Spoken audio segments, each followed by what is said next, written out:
And I was just wondering, are we Islamophobic if we question Islam based on facts and based on the Quran and based on the surahs that's in the Quran?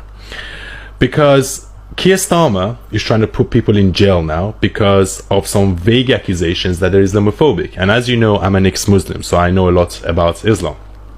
And what I'm going to do in this video is that I'm going to go through some surahs in the Quran. And as you know, the Quran is accepted by all the Muslims all around the world, both Sunni and Shia. Right? I'm not going to go through the hadiths and I'm not going to go through the life of Muhammad because that's 1,000 times worse. I'm just going to go through the Quran. And I really want to know, are we Islamophobic if we questions the surahs in the Quran? Okay?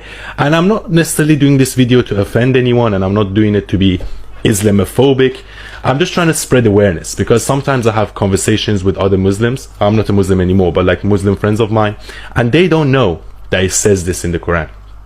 You know, and the Quran is possibly the most peaceful book in the whole of Islam because the hadiths are 1,000 times worse, and if you look at the life of Muhammad, it's actually very bad.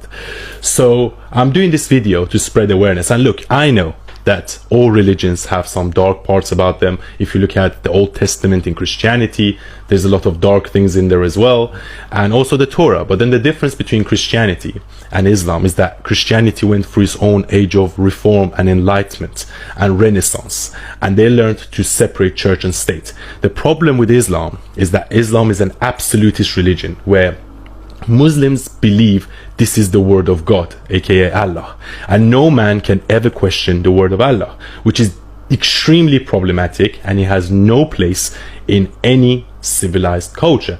So I'm gonna go through the verses and I want you to make up your own mind. Okay, so let's go through it one by one. Chapter 2 verse 98, Allah is the enemy of non-Muslims.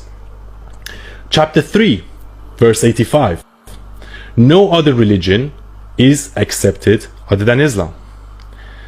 Chapter 8 verse 12, Allah will instill fear in the hearts of those who disbelieve Islam and Muslims. You cut their limbs by hitting their necks. And as you know, why do terrorist organizations such as ISIS, such as Boko Haram, even Taliban behead people? Where do you think they get that from? It says it in the Quran. Chapter 3 verse 118, make only Muslims your intimate friend. Chapter 3 verse 28 and chapter 9 verse 23, do not make friends with non-Muslims. And maybe that's why some Muslims, they don't assimilate when they come to the UK or anywhere else for that matter. They stay